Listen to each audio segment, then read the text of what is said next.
الذي خلق الموت والحياة ليبلوكم أيكم أحسن عملا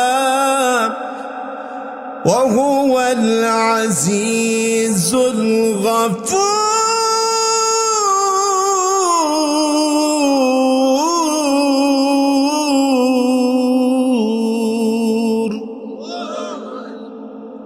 কুরআনুল হাকিমের মাধ্যমে মহান আল্লাহ রাব্বুল আলামিন তিনি ডাক দিয়া বলেন,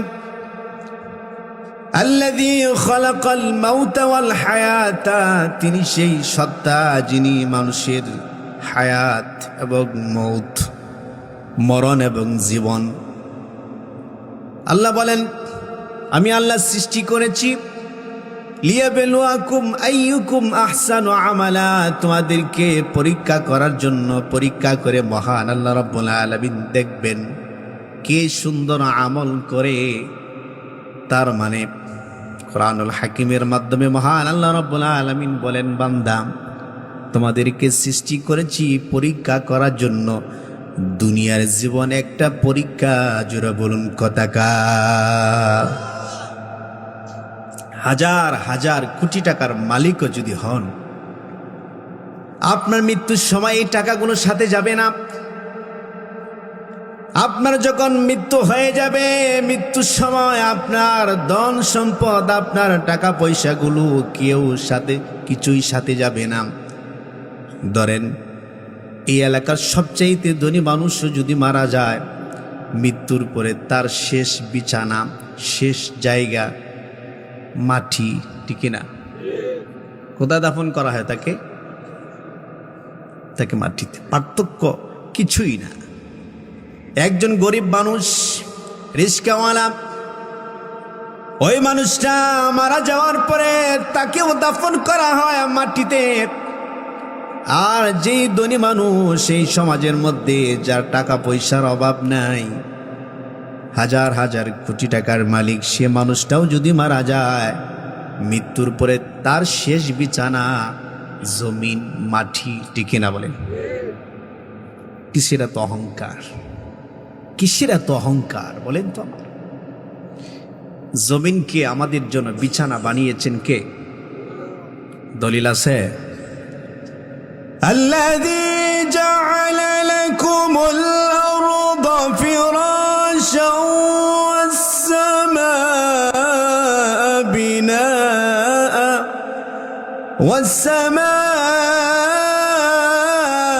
বিনাআ ওয়া আনজালা মিনাস সামা'i মাআ فأخرج به من الثمرات رزقا لكم فلا تجعلوا لله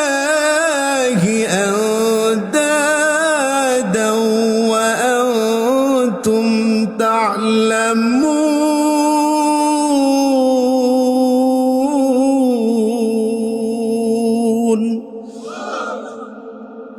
সূরাতুল বাকারার 21 নম্বর আয়াত। মহান আল্লাহ রাব্বুল আলামিন তিনি ডাক দিয়া বলেন, আল্লাযী জাআলা লাকুমুল আরদা ফিরাশা, তিনি সেই সত্তা যিনি তোমাদের জন্য জমিনকে বানিয়েছেন বিছানা, আকাশকে বানিয়েছেন সামানা, চাঁদ।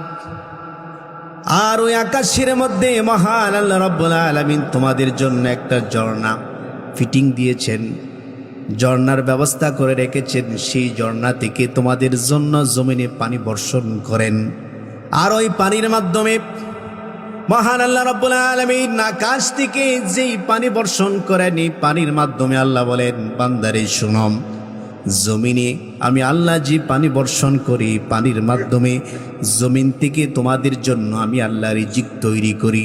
আমার ভাইয়ারা, বৃষ্টির মাধ্যমে আপনার জন্য, আমার জন্য রিজিকের ব্যবস্থা করেন কে?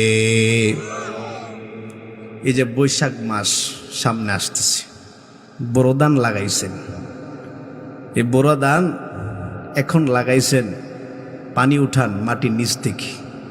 এই পানির মধ্যে আয়রন আছে না নাই? কথা কন, আছে। কিন্তু যদি হঠাৎ একদিন বৃষ্টি হয়, আমার ভাইয়েরা, বৃষ্টির পানি যদি আপনি একটু জমা করে রাখেন এক গ্লাসের মধ্যে অথবা জগের মধ্যে, দেখবেন এই বৃষ্টির পানির মধ্যে কোনো আয়রন আছে নেই। শীতের দিন এখনো কিছু কিছু ঠান্ডা আছে। শীতের দিন যদি আপনি টিউবওয়েলে চাপ দেন, আমার ভাইয়েরা, শীতের দিন মাটির নিচ থেকে গরম পানি বের করেন কে? যেরকম কে? আল্লাহ। আবার যখন গরম আসবে ওই সময় যদি টিউবওয়েলে চাপ দেন অথবা মোটরের সুইচটা দিলেন, দেওয়ার সাথে সাথে মাটির নিচ থেকে ঠান্ডা পানি বের করেন কে? যেরকম কে? আহা, এই যে একটা বড় নিয়ামত। আল্লাহ বলেন, বান্দা শুনো, শীতের দিন আমি তোমাদের জন্য মাটির নিচ থেকে গরম পানির ব্যবস্থা করি, আর গরমের দিন তোমাদের জন্য মাটির নিচ থেকে আমি ঠান্ডা পানির ব্যবস্থা করি। আমার ভাইয়েরা, জুড়ে বলুন, রব কে? সে আল্লাহ কয়, জোরে বলেন কয়? এক। দলিল আছে? অনেকে বলে যে আল্লাহ বিনা দলিলে এক। না, আল্লাহ দলিল সহ এক। আল্লাহ কয়, জোরে বলেন কয়? এক। আকীদা পরিষ্কার করেন যে আল্লাহ আকাশ থেকে পানি বর্ষণ করেন, যে আল্লাহ শীতের দিন মাটির নিচ থেকে গরম পানি উঠান, যে আল্লাহ গরমের দিন মাটির নিচ থেকে ঠান্ডা পানি উঠান, সে আল্লাহ কয়। দলিল আল্লাহর কোরআন। আল্লাহ বলেন, ওয়া ইলাহুকুম ইলাহু ওয়াহিদ লা ইলাহা ইল্লা হুয়ার রহমান। এই মানুষগুলো যদি জোরে আল্লাহু আকবার তাকবীরটা দিতেন, কমসে কম তো পাগলা মসজিদ পর্যন্ত যাইত। ঠিক না বলেন? আপনারা কি দুর্বল হয়ে গেছেন? রোজা রাখছেন? আচ্ছা, আল্লাহু আকবার আসতে না জোরে? জোরে কোন? আসতে না জোরে? দেওয়া যাবে? ঠিক আছে, এবার দেখবো আপনারা জোর কেমন আছে। আমার পাশে যে সভাপতি সাহেব বইয়া রয়েছে, ওনার শরীরে মোটামুটি জোর আছে, বোঝা যায়। এখন দেখবো আপনারা কেমন জোর আছে। আল্লাহ বলেন, ওয়া ইলাহুকুম ইলাহু ওয়াহিদ লা ইলাহা ইল্লা হুয়ার রহমান লা ইলাহা ইল্লা হুয়ার রহমানুর রহিম।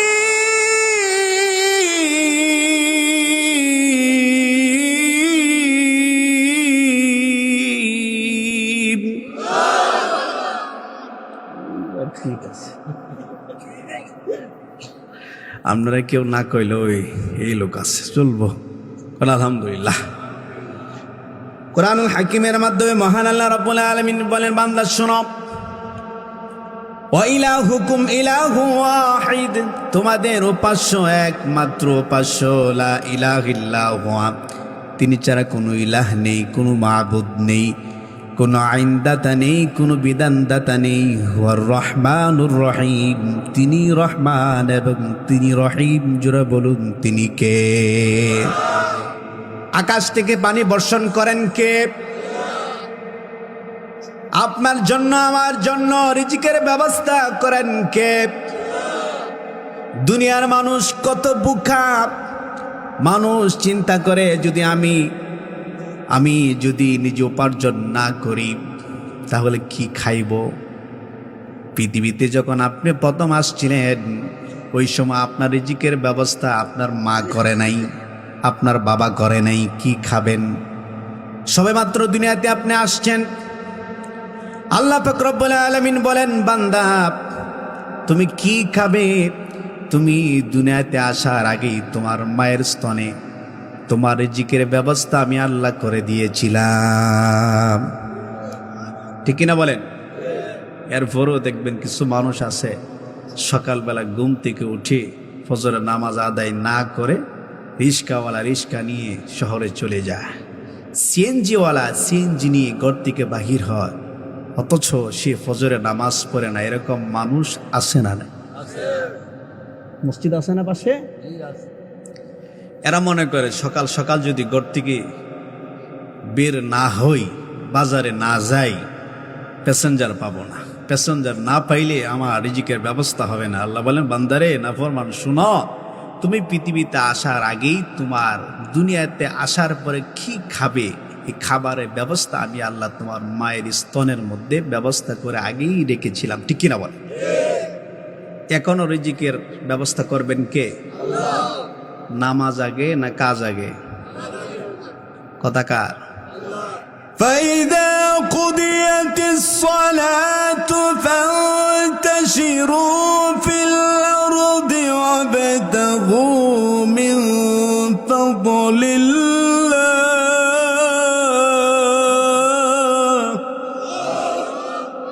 কথাটা কার? আল্লাহ বলেন, ফাইদা কুদিয়াতিস সালাত, আর যখন নামাজ শেষ হয়, ফান্তাশিরু ফিল আরদ, আমার জমিনে ছড়িয়ে পড়ো, ওয়াবতাগু মিন ফাদলিল্লাহ, আমি আল্লাহর অনুগ্রহ তালাশ করো। আল্লাহ বলেন যে যারা নামাজ শেষ করবে, নামাজ শেষ করে বসে থাকার কোনো সুযোগ নাই, জমিন প্রশস্ত, যেখানে ইচ্ছা সেখানে যান, কিন্তু রিজিক যখন আপনি অনুসন্ধান করবেন, হালাল রিজিক অনুসন্ধান করার জন্য বলেছেন কে? কিছু বোকা মানুষ আছে, সারা দিন দেখবেন শুধু দুনিয়ার পিছনে, শুধু টাকার পিছনে দৌড়ায়, কিভাবে কোটি কোটি টাকার মালিক হবে, গাড়ির মালিক হবে, বাড়ির মালিক হবে। আমার ভাইয়ারা, একটা বারও তো চিন্তা করলেন না, মৃত্যুর পরে যেইখানে আপনাকে দাফন করা হবে ওই জায়গার মালিকও এখন হন নাই। এমন মানুষ আছে, মৃত্যুর পরে তার দাফন কোথায় হবে সে নিজেও জানে না। সরকারি কবরস্থানে তাকে দাফন করা হয়, আছে না নাই? শহরে এত বিল্ডিং, এত বাসাবাড়ি করে কি করবেন আমার ভাইয়েরা? কিছুই নিয়ে যেতে পারবেন না। হঠাৎ একদিন আপনার মৃত্যু চলে আসবে। আমার ভাইয়েরা, কোরআনুল হাকিমের মাধ্যমে মহান আল্লাহ রাব্বুল আলামিন বলেন, বান্দা না না, মৃত্যুর জন্য প্রস্তুতি নাও, কিছু উপার্জন করো।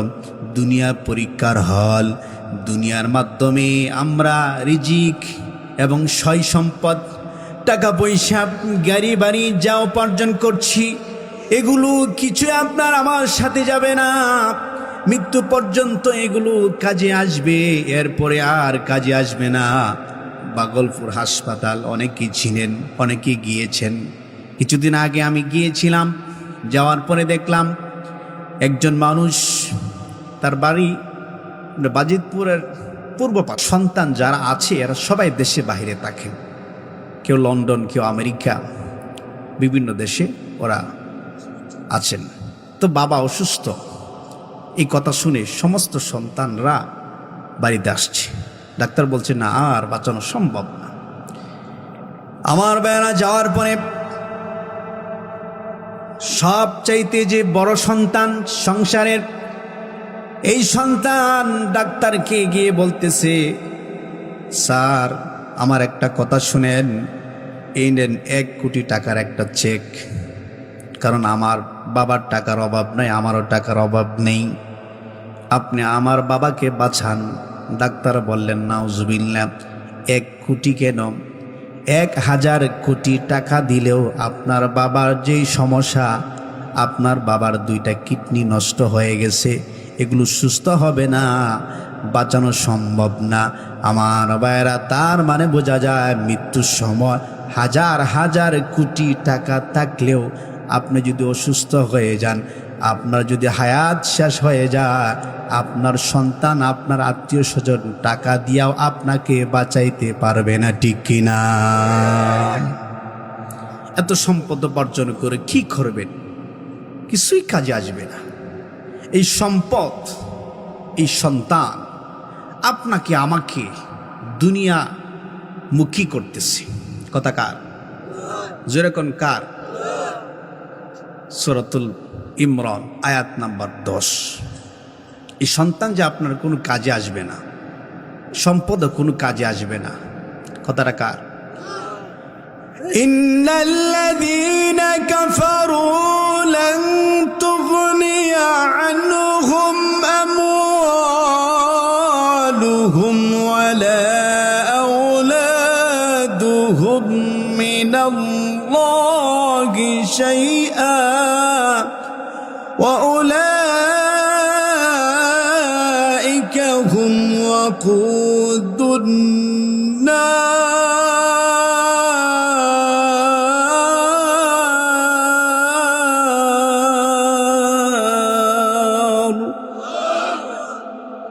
সূরাতুল ইমরানের 10 নম্বর আয়াতের মধ্যে মহান আল্লাহ রাব্বুল আলামিন তিনি ডাক দিয়া বলেন, ইন্নাল্লাযীনা কাফারু, নিশ্চয়ই যারা কুফরি করবে, নিশ্চয়ই যারা কুফরি নীতি অবলম্বন করবে, লান তুগনিয়া আনহুম আমওয়ালুহুম, তাদের সম্পদ, তাদের সম্পত্তি, টাকা পয়সাগুলো, ধন সম্পদগুলো, গাড়ি বাড়িগুলো, আল্লাহ বলেন মিনাল্লাহি শাইআ, তাদের সন্তান সন্তানাদি, তাদের সম্পদ সম্পত্তি, টাকা পয়সাগুলো, সন্তান সন্তানাদি, মিনাল্লাহি শাইআ, আল্লাহর মোকাবেলায় কোনো কাজে আসবে না, কোনো উপকারে আসবে না। জোরা বলুন কথাকার। এই সম্পদ আপনার কোনো কাজে আসবে না যদি ঈমান গ্রহণ না করেন। আমার ভাইয়েরা, মৃত্যুর পরে একজন মানুষের সবচাইতে তার দামি সম্পদ হচ্ছে তার ঈমান, তার ঈমান। আমার ভাইয়েরা, যদি ঈমান গ্রহণ না করেন, রোজা রাখলেও কোনো লাভ হবে না, নামাজ পড়লেও কোনো লাভ হবে না, কারণ যার ঈমান আছে তার জন্যই রোজা। আল্লাহ পাক রব্বুল আলামিন বলেন, ইয়া আইয়ুহাল্লাযীনা আমানু কুতিবা আলাইকুমুস সিয়াম, হে ঈমানদারগণ, তোমাদের উপর রোজা ফরজ করা হয়েছে। কোনো বেঈমান, কোনো কাফের, কোনো মুশরিক, কোনো মুনাফিকের উপর রোজা ফরজ করেন নাই। ঈমানদার যারা, তাদের উপরে জোরে বলুন তো রোজা ফরজ করে দিয়েছেন কে? ঈমানদার যারা, তারা রোজা রাখবে এবং 4টা জিনিসের ঘোষণা করবে। কয়টা জিনিসের? 1 নাম্বার, কুল, নবী আপনি বলুন, ইন্না সলাতি, নিশ্চয়ই আমার নামাজ। রোজাটা কার জন্য? নামাজ কার জন্য? কথা কার? ইন্না সলাতি ওয়া নুসুকি ওয়া মাহইয়ায়া ওয়া মামাতি ওয়া মাহইয়ায়া ওয়া মামাতি লিল্লাহি রাব্বিল আলামিন।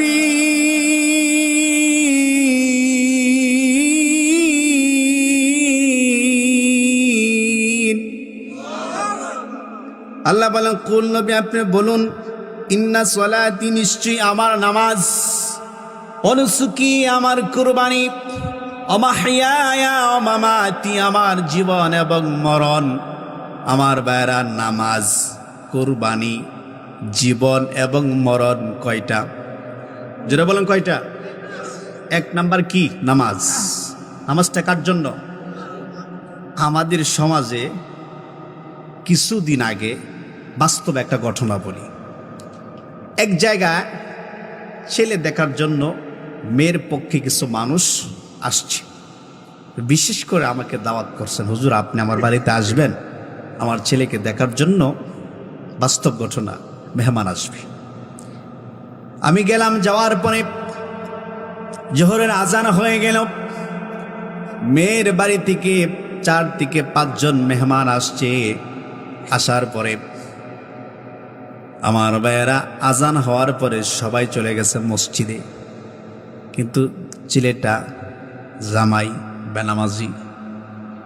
এবার ছেলের বাবা বলতেছে, কিরে বাবা, সারা বছর তো তুমি মসজিদে যাও না, কোনো সমস্যা নাই, আজকে তো তোমার শ্বশুর আসছে বা নতুন মেহমানগুলো আসছে, এরা মসজিদে যাচ্ছে, তুমি আজকে যদি মসজিদে না যাও তাহলে তো মান ইজ্জত সব যাইব। আছে না নাই? এই বেচারা বিপদে পড়ছে, কি করব? তা আমি কথাগুলো শুনতাছি। এরপরে হুজুর তারা লয়ে যান। আমি বাতিজা চলো, বেচারা গেছে।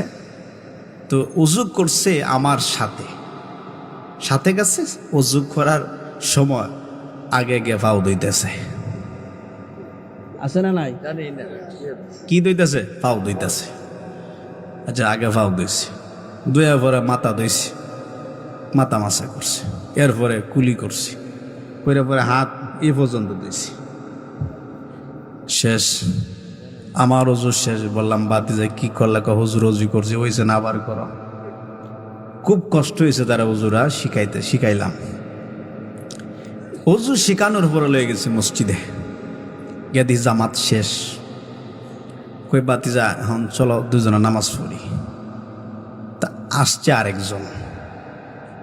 তো নামাজ পড়তে গিয়ে এমন এক বেখায় দেয় পড়ছি, বুঝছেননি? আমি যা রুকুতে হেজা শেষ দেয়। আছে না নাই? এই যে নির্বাচন গেছে কিছুদিন আগে, এই নির্বাচনের সময় এক নেতার লগে নামাজ পড়তেছি। তো নেতা নামাজ শেষ, আমার সাথে সুন্নত পড়তেছে। তো আমি দেখলাম, আমি বৈশা আয়াতুল কুরসি পড়ি, উনি আয়াতুল কুরসি পড়তে পড়তে উনি এক রাত পড়ে লাইছি। তো সেজদা দিছে তিনটা। কয়টা? তিনটা। দেখ মাগরিবের সুন্নত কয় রিয়াত? 2 রাত না, পড়ছে 3 রাত। 3 রাত পড়ার পরে আমি এখনো নামাজ শুরু করি নাই। জায়গা ভাই বন হুজুর সময় নাই পরে। আমি কম ভাই আপনি যে নামাজটা পড়ছে, নামাজ হতে ফেস লাগায় ভুল পড়ছে। হুজুরের ভুল টুল পরে বোঝা যাবে, মিছিল চাইতেই আছে না নাই? আচ্ছা, নামাজটা কি আল্লাহর জন্য হয়েছে? সব শিখলেন, বিল্ডিং কিভাবে তৈরি করতে হবে, আমার ভাইয়েরা মোটরসাইকেল কিভাবে চালাতে হবে, আমার ভাইয়েরা এই ফোন কিভাবে চালাতে হবে, সব শিখলেন। কিন্তু আপনার জীবনের জন্য খুবই গুরুত্বপূর্ণ সালাত নামাজ একটি ইবাদত ছিল, সেই ইবাদত কিভাবে পড়তে হবে, রুকু কিভাবে দিতে হবে, সাজদা কিভাবে করতে হবে শিখলেন না। আপনার মতো পুরা কপাল পৃথিবীর আরেকটাও নাই, ঠিক কিনা বলে? মুসলমান নামাজ জানে না, ওযু জানে না, গোসল জানে না। এরকম নেতার পিছনে অনেকে মিছিল করে। এই যে কত মিছিল শুনছি ভাই, এগুলো বললে ঝামেলা। আমার নেতার চরিত্র ফুলের মতো পবিত্র, একটা উঠে নামাজ পড়ে না। আছে না নাই? নামাজ শিখলেন না, ওযু শিখলেন না, কিছুই শিখলেন না। আপনি নিজেকে মুসলিম দাবি করেন, আল্লাহর কসম করে বলি, যেই মুসলমান ওযু জানে না, নামাজ জানে না, নামাজ শিখে নাই, সে মুসলমান দাবি করা তার কোনো হক নাই, ঠিক কিনা বলে? পুরা কপাল। এই যে রমজান মাস আসছে, দেখবেন শহরে যাবেন, দেখবেন মার্কেটের মধ্যে মহিলার অভাব নেই। লক্ষ লক্ষ হাজার হাজার কোটি টাকার বেচা কিনা হবে, কারণ সামনে রোজা আসছে, ঈদ আসছে। আমার বেড়া রোজার জন্য মানুষ প্রস্তুতি গ্রহণ করে, কিন্তু তার যে ঈমান গ্রহণ করতে হবে, তার নামাজটা সুন্দর করতে হবে, এটার জন্য সে একবারও চিন্তা করে না। একবার মসজিদের যে ইমাম সাহেব আছেন তাকে গিয়ে বলে না, হুজুর আমি যে নামাজটা পড়ি দেখেন আমার নামাজ হয় কিনা। হুজুর আসেন, আমি যে ওযু করি আমার পাশে বসেন, দেখেন আমার ওযু হয় কিনা। আমার ভাইরা একবারও ইমাম সাহেবকে এই কথা বলে না, হুজুর আমি যে রুকু সাজদাগুলো দিচ্ছি, তাসবিহগুলো পড়ছি, একটু দেখেন না হয় কিনা। একটা বারও বলে না, একটা বারও চিন্তা করে না। আর মুসলমান, আরে না ফরমান মুসলমান, মৃত্যুর পরে কিয়ামতের মাঠে, হাসরের মাঠে বান্দার কাছ থেকে সর্বপ্রথম আল্লাহ রাব্বুল আলামিন হিসাব নিবেন নামাজের। রাসূল বললেন, আউয়ালু মা ইউহাসাবু বিহিল আবদু ইয়াউমাল কিয়ামাতি আস-সালাত। রাসূল বললেন, কিয়ামতের দিন হাসরের মাঠে বান্দার কাছ থেকে সর্বপ্রথম হিসাব নেওয়া হবে নামাজের। কথাকার কয়েকত জোরে কোন? আজকে যারা এখানে আসছেন আমার কাছে ধরা পড়বেন, বলেন তো ফজরের নামাজ কারা কারা পড়ছেন না? হাত তুলেন। তুলতো না? লজ্জায় এতগুলো মানুষের সামনে হুজুর যদি আমাকে কথা বলে যে হুজুর হাত তুলেন, আমি যদি হাত তুলি লজ্জা পাবো। আমার আর এখন যদি মারা যান কিয়ামতের মাঠে সর্বপ্রথম আপনার কাছ থেকে হিসাব নেওয়া হবে 5 ওয়াক্ত নামাজের। 1 ওয়াক্ত 2 ওয়াক্ত 3 ওয়াক্ত নামাজের না, 5 ওয়াক্ত নামাজের হিসাব নেওয়া হবে। আজকের এই দিনে আপনি যদি 1 ওয়াক্ত নামাজ আদায় না করে থাকেন, মৃত্যুর পরে আপনি কি জবাব দিবেন, এই প্রস্তুতি আপনি কি নিচ্ছেন, আপনার কোনো চিন্তা নেই। আপনি হতাশ দুনিয়ার জন্য টাকা পয়সা, দুনিয়ার সয় সম্পদের পিছনে পড়ে আপনি দুনিয়ামুখী হয়ে আখিরাতকে বেমালুম ভুলে যাচ্ছেন। কিয়ামতের দিন আল্লাহ তাআলা যখন জিজ্ঞাসা করবেন নামাজের হিসাব দেও, তখন ধরা পড়বে বেনামাজিরা। ঠিক কিনা বলেন? বছরে 1 মাস রোজা ফরজ, কিন্তু সারা বছর আপনার মৃত্যুর আগ পর্যন্ত আপনার উপরে নামাজ ফরজ করেছেন কে? সেরকম কে? আল্লাহ। আল্লাহ। হিসাব কিন্তু নেবেন 5 ওয়াক্ত নামাজের। কয় ওয়াক্ত নামাজের? 5 ওয়াক্ত নামাজের। মানুষ জাহান্নামী হওয়ার জন্য বেশি কিছু কারণ লাগে না, একটা কারণ, যদি খালি বেনামাজি হন এটার জন্য জাহান্নামে যাবেন। কথা কার? মা সালাকাকুম ফি সাকর, মা সালাকাকুম ফি সাকর। তাদেরকে জিজ্ঞাসা করা হবে কেন জাহান্নামে আসছো, কোন জিনিস তোমাদেরকে জাহান্নামের মধ্যে নিত করলো, জাহান্নামে আসার কারণ কি? জান্নাতীরা যখন জানতে চাইবে জাহান্নামীদের কাছ থেকে, এরা বলবে ক্বালু লাম নাকু মিনাল মুসাল্লিন, আমরা মুসল্লি ছিলাম না, আমরা নামাজি ছিলাম না। তাহলে কোরআন তার দলিল পেশ করছে, যারা বেনামাজি মৃত্যুর পরে তারা জাহান্নামে যাবে। কথাকার? বেনামাজি হইয়া এই শহরের সমস্ত সম্পদের মালিক হলেই কি লাভ হবে? কিছু লাভ আছে? এই চাচা কই যায়? কেউ কাকা কই যান? হ্যাঁ, জরুরত বুঝছে না, নতুন মনে করছো এটা হে মাহফিল, আমার মাহফিল আউন যাইব, বউন যাইব, শোন যাইব, খাওয়ন যাইব, যাওন যাইত না। খাওয়ার ব্যবস্থা আছে না নাই? কি সুন্দর তাবারকের ফুটলা প্যাকেট করতেছে, দেখে আসছি। ফারুক ভাই, হ্যাঁ ফারুক ভাই, আমার ওনার ভাই ফারুক ভাই খুব ভালো মানুষ। উনি প্রতি বছর এ মাহফিলের খানার আয়োজন করেন।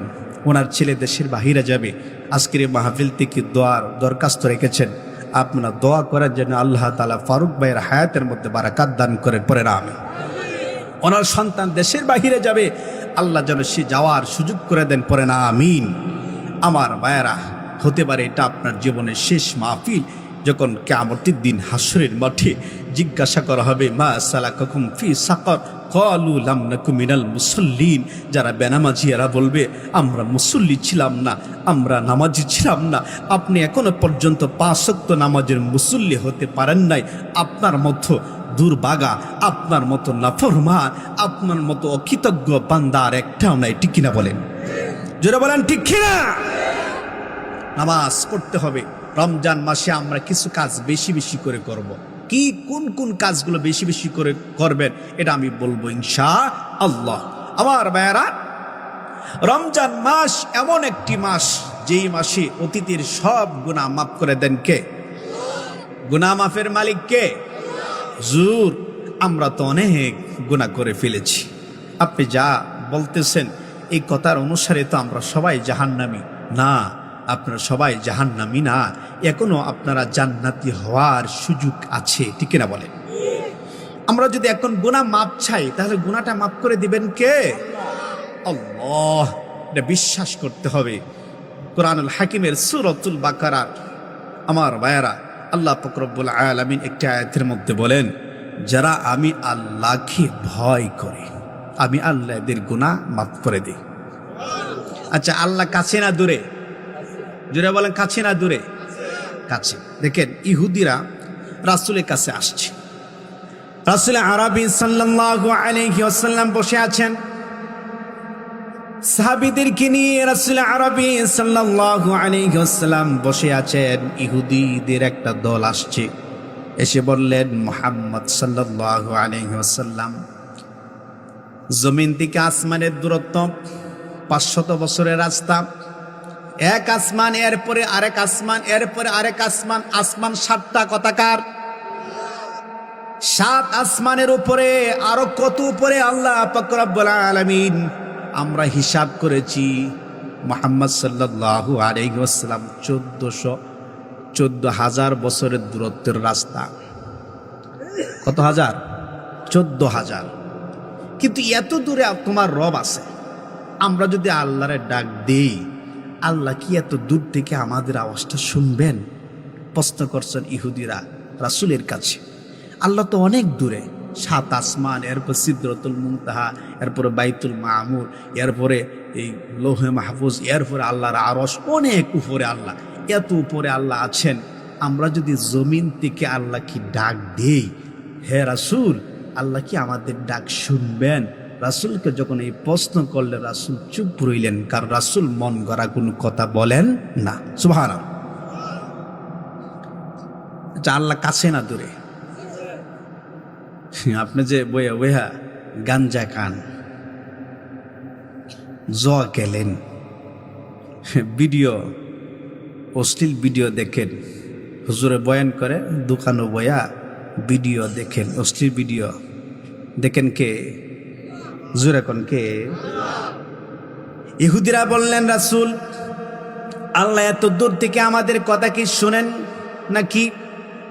কিভাবে আল্লাহ আমাদের কথা শুনবেন? আল্লাহ তো অনেক দূরে। আল্লাহ পাক রব্বুল আলামিন কুরআনুল হাকিমের আয়াত নাজিল করে দিলেন, ওয়াইদা সালাকা ইবাদি আন্নী ফাইন্নী করিব।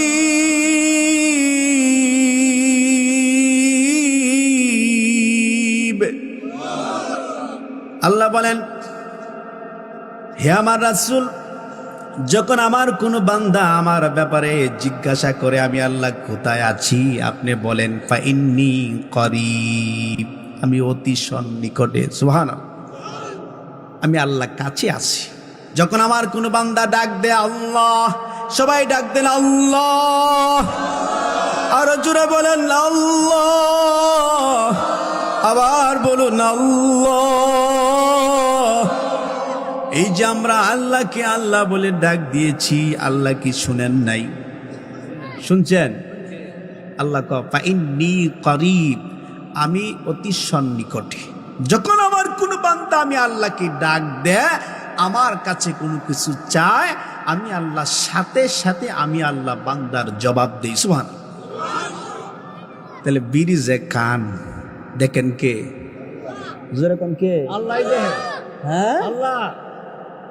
আল্লাহ অতি কাছে, আল্লাহ অতি সন্নিকটে। কেমন কাছে আসেন? আর এক আয়াতের মধ্যে মহান আল্লাহ রাব্বুল আলামিন বলেন, বান্দা শোনো আমি আল্লাহ কেমন কাছে আছি তোমাদের। ওয়ালাকাদ খলাকনাল ইনসানা ওয়া না'লামু মা তুওয়াসবিসু বিহি নাফসু ওয়া নাহনু আকরাবু ইলাইহি মিন হাবলিল ওয়ারিদ।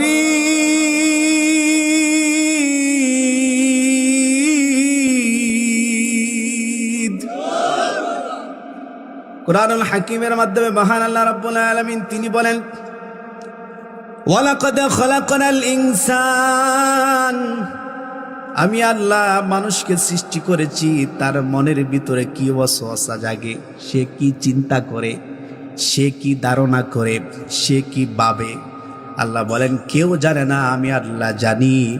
ওয়া নাহনু আকরাবু ইলাইহি মিন হাবলিল ওয়ারিদ, আমি আমার বান্দার গাড়ির যে শাহরগ, এই শাহরগের উপরে যে মাথা, আমি আল্লাহ আমার বান্দার গাড়ির শাহরগের আরো অতি নিকটে। সুবহানাল্লাহ। আল্লাহ কোথায়? এই জায়গা। আপনি মনে করছেন আপনি কি করেন, কোথায় যান, কি শুনেন, কি দেখেন? আল্লাহ মনে হয় দেখে না। আল্লাহ অন্ধ না, সকল ক্ষমতার মালিককে। দলিল আছে, তাবারাকাল্লাযী বিয়াদিহিল মুলকু ওয়া হুয়া আলা কুল্লি শাইইন কাদির।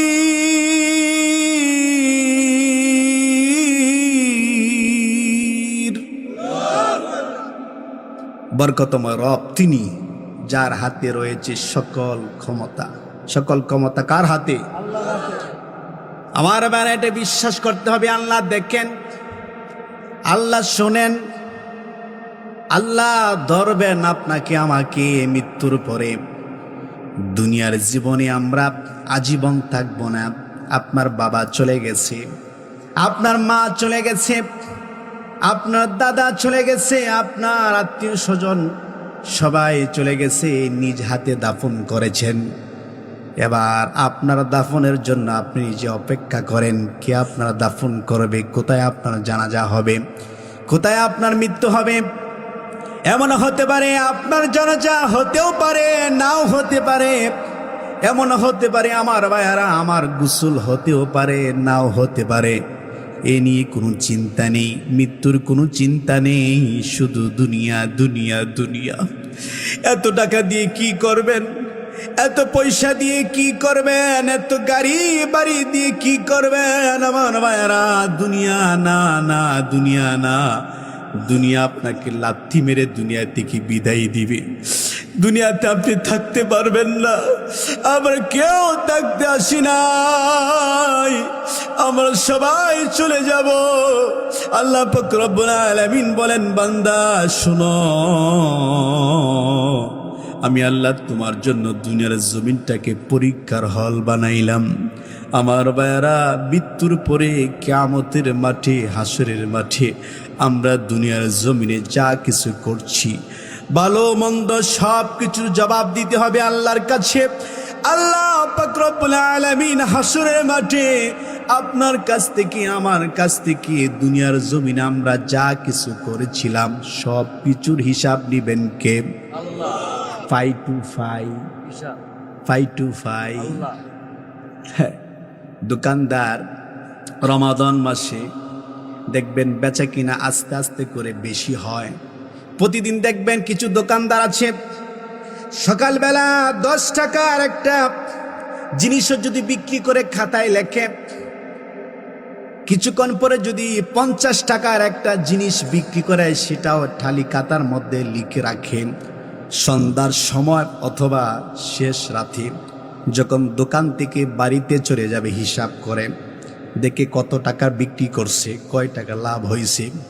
কিন্তু যখন রমজান মাস চলে আসে, যখন রোজার 10 থেকে 15 হয়ে যায় অথবা 20 রোজা পার হয়ে যায় আমার ভাইয়ারা, ওই সময় দেখবেন যখন বেচা কিনা আস্তে আস্তে করে বৃদ্ধি পায়, মানুষ বেশি আসে, ওই সময় লেখার সুযোগ নাই। ঠিক না বলেন?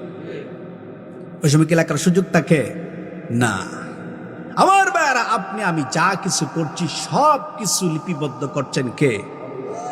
কথাকা কিয়ামতের দিন সব প্রকাশ হয়ে যাবে। এটা কেউ চিন্তা করে না আমি কি করছি। এই যে নির্বাচন হয়েছে, নির্বাচনের মধ্যে কত 2 নাম্বারই হয়েছে। আহা, মানুষ এত বোকা না, মানুষ এত বোকা না। কোনো মানুষ বর্তমান সময়ে মানুষের অন্তর এত নষ্ট হয়ে গেছে, মানুষের দিল এত নষ্ট হয়ে গেছে। কোনো মানুষ, সাধারণ মানুষ, কোনো জাহেল বা অথবা মূর্খ, বর্তমান সময়ে যারা রাষ্ট্রীয় ক্ষমতায় আছে সবাই মূর্খ এবং জাহেল। কারণ কি? কারণ তারা চায় না আমাদের কওমি মাদ্রাসার কোনো আলেম সংসদে যাক। ঠিক কিনা বলেন? কারণ গেলেই তাদের অপকর্মগুলো প্রকাশ হয়ে যাবে, মাদক বন্ধ হয়ে যাবে। ঠিক কিনা বলেন? পাপাচার, ঘুষ, এই যে ট্যাক্স মানে চাঁদা নেওয়া হয়, এগুলো আজকে শহরে যারা দোকান, এরা বলতে পারবে কি পরিমাণ চাঁদা, কি পরিমাণ ঘুষ নেয়, কারা নেয়। এরা কি আসমান থেকে আসছে না এই জমিনে আছে? আমার ভাইয়েরা, এটা বিশ্বাস করতে হবে আপনাকে। আপনি যাই কিছু করেন না কেন, মৃত্যুর পরে সব কিছুর জবাব দিতে হবে কার কাছে? গোপনে 1000 কোটি টাকা নিলেন, গোপনে 100 টাকা নিলেন, কেউ দেখলো না আমার ভাইয়ারা। আল্লাহ বলেন মৃত্যুর পরে সব কিছু প্রকাশ হয়ে যাবে। কথাকার ইয়াউমা হুম বারিজুনা লা ইয়াখফা আলাল্লাহি মিনহুম শাই লিমানিল মুলকুল ইয়াউম লিল্লাহিল ওয়াহিদিল কাহ্হার।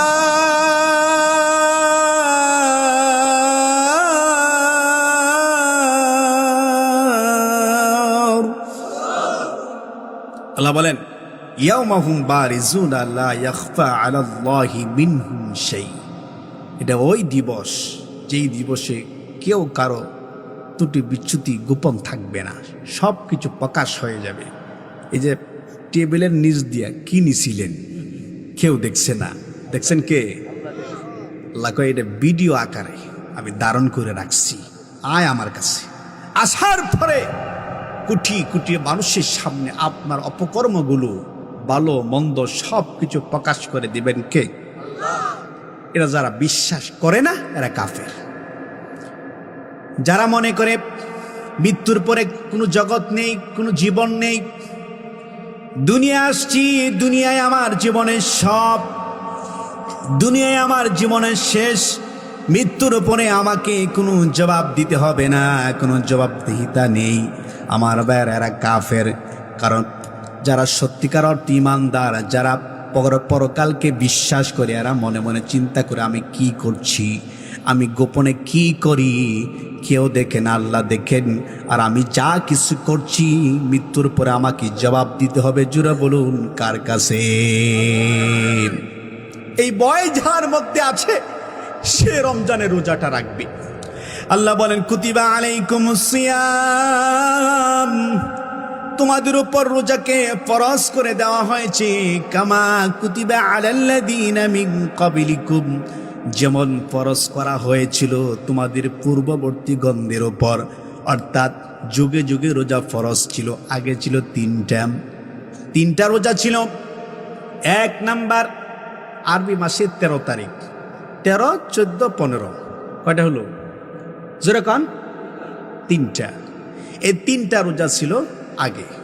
কিন্তু আমার ভাইয়ারা, আমরা যারা মুসলিম, রাসূল আরবি সাল্লাল্লাহু আলাইহি ওয়াসাল্লামের উপর 1 মাস রোজা ফরজ করে দিয়েছেন কে? এই রোজার উদ্দেশ্য কি? শুধু ইফতারির সময় ভালো ভালো খাবার খাবেন না, ভিআইপি ইফতারি করবেন, আর সেহরির সময় ভালো খাবার খাবেন। সারাদিন আপনি রোজা রেখে মানুষের সাথে কথা বলবেন না, বিষয়টা এমন না। আল্লাহ বলেন বান্দা, রোজার মাধ্যমে আমি আল্লাহ দেখতে চাই কে তাকওয়া অর্জন করবে, কে তাকওয়াওয়ালা হবে, আল্লাহওয়ালা হবে। আমার ভাইয়েরা, যারা তাকওয়া অর্জন করবে মৃত্যুর পরে তাদের জন্য জান্নাত রেখে দিয়েছেন কে? তাকওয়ার একটা ঘটনা বলি। খলিফাতুল মুসলিমিন হযরত ওমর রাদিয়াল্লাহু তাআলা আনহু, তিনি যখন অর্ধ পৃথিবীর শাসক, ওমর খলিফা, বাংলাদেশের মতো ছোট্ট রাষ্ট্র না, অনেক বড় রাষ্ট্র। আমার ভাইয়েরা, মদিনার শাসক ওমর খলিফা অর্ধ পৃথিবীর শাসন করেছিলেন এই কোরআনুল হাকিম দিয়ে, ঠিক কিনা বলেন? উনি কেমন রাজা ছিলেন, কেমন খলিফা ছিলেন? ওমর রাদিয়াল্লাহু তাআলা আনহু রাতের বেলা তিনি পাহাড়ি অঞ্চলের দিকে যাচ্ছেন মানুষের অবস্থা দেখার জন্য, কে খেয়ে আছেন কে না খেয়ে আছেন দেখার জন্য, জানার জন্য, মানুষের অবস্থাগুলো বোঝার জন্য। ওমর রাদিয়াল্লাহু তাআলা আনহু রাতের বেলা ঘর থেকে বের হয়ে গেলেন। যেতে যেতে পাহাড়ি অঞ্চলের দিকে যাচ্ছেন, গিয়ে দেখেন একটি ঘর থেকে আলো আসতেছে, কুফিবাতির আলো। এখন তো অনেক লাইট, ওই সময় এমন আলো ছিল না, কুফিবাতি ছিল। ঘর এমন বিল্ডিং ঘর ছিল না, ছনের ঘর ছিল, বাঙ্গা বাঙ্গা ঘর ছিল ওই সময়। আমার ভাইয়েরা, ওমর রাদিয়াল্লাহু তাআলা আনহু শেষ রজনীতে দেখলেন একটি ঘর থেকে কুফিবাতির আলো আসতেছে। এমত অবস্থায় হযরত ওমর রাদিয়াল্লাহু তাআলা আনহু কাছে গেলেন, গিয়ে ঘরের দরজার সামনে দাঁড়িয়ে রইলেন। ঘরের ভিতর থেকে দুইজন মহিলা কথা বলছে, একজন মা আর তার মেয়ে। কয়জন? যেরকম মা এবং মেয়ে। মা বলতেছে মেয়েকে, দেখেন মেয়েটা কেমন তাকওয়াওয়ালা ছিল। ওই সময়ে কোরআন নাজিল হওয়ার পরে যখন রোজা ফরজ হলো, রোজার মাধ্যমে মানুষ কেমন তাকওয়া অর্জন করেছিল আমার ভাইয়েরা শুনেন। মেয়েকে মা বলতেছে, মা সকাল হওয়ার আগেই আজকে যে ছাগল বেড়া যে দুধ দিয়েছে, এই দুধ বিক্রি করে ভালো কোনো কিছু কেনা যাবে না, খাবার কেনা যাবে না, অল্প দুধ হয়েছে। মেয়ে বলতেছে, মা কি করব তাহলে? মা বলতেছে, এই দুধের মধ্যে পানি মিশাও, যদি 1 কেজি দুধ হয় 1 কেজি পানি দাও। মেয়ে বলতেছে, মা না, এই কাজটা আমি করতে পারবো না, কারণ দুধের মধ্যে যদি আমি পানি মিশাই তাহলে এই দুধ মানুষ খাওয়ার পরে মানুষের অকল্যাণ হবে, মানুষ অসুস্থ হয়ে যাবে, না এই কাজটা আমি করতে পারবো না। দেখেন মেয়েটা কেমন তাকওয়াওয়ালা, কেমন আল্লাহওয়ালা একটা মেয়ে আমার ভাইয়েরা। মা বললেন, না আমি তোমার মা, আমি তোমাকে বললাম দুধের মধ্যে পানি মিশাও যাতে দুধ বেশি হয়, আর বেশি দুধ হলে বিক্রি করে ভালো খাবার কেনা যাবে। মেয়ে বললেন, না আমি কাজটা করতে পারবো না। খলিফা ওমর দরজার সামনে দাঁড়িয়ে শুনতেছে। আল্লাহু আকবার। দরজার সামনে দাঁড়ায় রয়েছে কে? খলিফা ওমর। কেমন ওমর? অর্ধ পৃথিবীর শাসক। দাঁড়িয়ে মা মেয়ের কথাগুলো শুনতেছে। মেয়ে বললেন, না মা এই কাজটা আমি করতে পারবো না। কেমন তাকওয়াওয়ালা একটা মেয়ে আমার ভাইরা। মা বললেন, মা কেন পারবা না? মেয়ে বললেন, মা এই রাষ্ট্রের শাসক ওমর আইন করছে, যদি কোনো মানুষ দুধের মধ্যে পানি মিশায় যদি ধরা পড়ে তার শাস্তি আছে। আমরা যদি ধরা পড়ে যাই, আপনি বলতেছেন পানি মিশানোর জন্য, যদি ধরা পড়ি তাহলে কিন্তু আপনার আমার বিপদ আছে। এবার দেখেন মেয়ে বলতেছে, মা আমি কাজটা করতে পারবো না। মা বললেন, এই গভীর রজনীতে কোথায় ওমর? না ওমর নাই, ওমরের বাহিনী কেউ নাই, কেউ দেখবে না। আমি মা বললাম দুধের মধ্যে পানি মিশাও। মেয়ে বললেন, মা শুনেন, এই গভীর রজনীতে ওমর দেখবে না, ওমরের বাহিনী দেখবে না, কেউ নাই। আমার ভাইয়ারা একটা প্রশ্ন, ওমর রাদিয়াল্লাহু তাআলা আনহু আছে না নাই? আছে না নাই? কই দাঁড়াইছে? দরজার সামনে দাঁড়িয়ে মা মেয়ের কথাগুলো শুনছেন। মেয়ে বললেন, মা গভীর রজনীতে ওমর নাই, ওমরের বাহিনী নাই, ওমরও দেখবে না, ওমরের বাহিনীও দেখবে না। আমি ইচ্ছা করলে দুধের মধ্যে পানি মিশাইতে পারি, কিন্তু মিশাবো না। ওমরও দেখবে না, ওমরের বাহিনীও দেখবে না, কিন্তু এই গভীর রজনীতে যদি আমি দুধের মধ্যে পানি মিশাই কেউ দেখবে না, আমার আল্লাহ তো দেখবেন। কে দেখবেন? আল্লাহ। এই ভয়ে মেয়েটা দুধের মধ্যে পানি মিশালেন না। এরকম আল্লাহওয়ালা মেয়ে মনে হয় কাইত্তাসর আছে, আসেনি? আছে, কিন্তু খুবই সংখ্যা কম। এমন মেয়ে যদি পান, এমন তাকওয়াওয়ালা, তাহলে নিজের পুত্রবধূ বানাবেন, নিজের ছেলেকে বিবাহ করাবেন। মেয়েটা যদি কালো হয় সমস্যা নাই, মেয়েটি যদি খাটো হয় সমস্যা নাই, কারণ তে মেয়ের মধ্যে আছে তাকওয়া।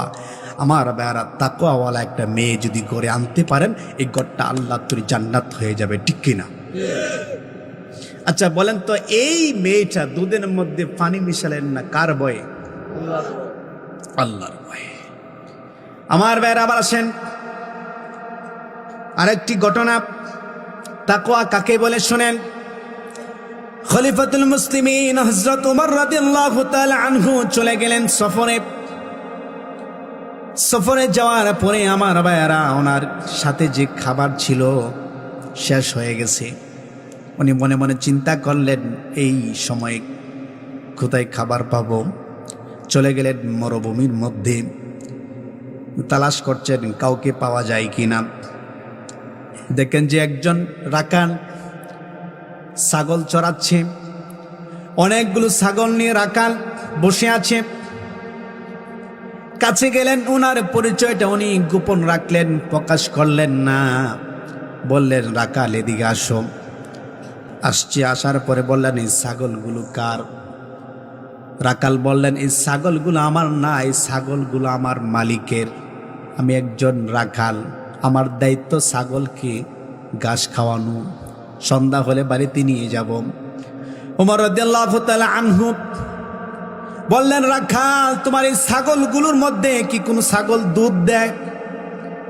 কহ দুধ দেয় এমন ছাগল আছে। তাহলে এক কাজ কর, আমি একজন মুসাফির মানুষ, আমাকে একটা ছাগল থেকে দুধ দহন করে কিছু দুধ দেও। রাখাল বললেন, ছাগল দুধ দেয় এমন ছাগল আছে, কিন্তু আমি ছাগল থেকে দুধ দহন করে দিতে পারবো না, কারণ এই ছাগলের মালিক আমি না, এই ছাগলের আরেকজন মালিক আছে। সুবহানাল্লাহ। তাকওয়া কাকে বলে দেখেন, শুনেন, রোজার মাধ্যমে যে তাকওয়া অর্জন করবেন, এই তাকওয়াটা কেমন হওয়া লাগবে শুনেন। উমর রাদিয়াল্লাহু তাআলা আনহু বললেন, তুমি এতগুলো ছাগল থেকে একটা ছাগলের দুধ দহন করে আমাকে দিবা, আমি খাবো, তুমি দিচ্ছ না। কনা দেওয়া যাবে না, কারণ মালিক আমাকে হুকুম দিয়েছে ছাগলকে ঘাস খাওয়ানো, কিন্তু কাউকে দুধ দেওয়া এটা মালিকের হুকুম নাই, আমি পারবো না। ওমর রাদিয়াল্লাহু তাআলা আনহু ছাগলের দুধ চাইলেন, দিলেন না। এবার এই রাখালকে একটা প্রস্তাব করলেন, রাখাল শোনো, যদি তুমি এইভাবে আমাকে ছাগলের থেকে দুধ দহন করে না দেও, তাহলে একটা প্রস্তাব দেই। প্রস্তাব হচ্ছে, একটা ছাগল আমার কাছে বিক্রি করে ফেলো। যদি ছাগল বিক্রি করা বিনিময়ে আমি তোমাকে কিছু টাকা পয়সা দিব, এতে তোমারও লাভ হবে আমারও লাভ হবে। সুবহানাল্লাহ বলেন না? তোমারও লাভ হবে আমারও লাভ হবে। তো রাখাল বললেন, কি লাভ, কিভাবে হবে? একটা ছাগল আমার কাছে বিক্রি করে, যে ছাগলটা দুধ দেয়, এই দুধ দহন করে আমি খেয়ে আমার জীবন বাঁচাই, আর বিনিময়ে তুমি কিছু টাকা নেও। আবার রাখাল বললেন, আচ্ছা আমি যদি আপনার কাছে ছাগলটা বিক্রি করি, আমি যখন ছাগল নিয়ে, বাকি ছাগল নিয়ে আমি যখন বাড়িতে যাব, আমার মালিক, এই ছাগলের মালিক যিনি, উনি যখন আমাকে জিজ্ঞাসা করবেন যে রাখাল, ছাগল একটা কম কেন, আর একটা খই। এবার ওমর রাদিয়াল্লাহু তাআলা আনহু ওনার তাকওয়া, রাখালের তাকওয়া কেমন, এটা যাচাই করার জন্য বললেন, তুমি এক কাজ করবা, তুমি বলবা যে একটা ছাগল বাঘে খেয়ে ফেলেছে, বলবা। রাখাল বললেন, ভাই মুসাফির, আমি এমন একজন বিশ্বস্ত রাখাল, আমি যদি আমার মালিককে গিয়ে বলি যে একটা ছাগল বাঘে খেয়ে ফেলেছে, তাহলে আমার মালিক বিশ্বাস করবে। যদি বিশ্বাস করে তাহলে তো ভালো, আমার এই অফারটা গ্রহণ করো, এই নেও টাকা।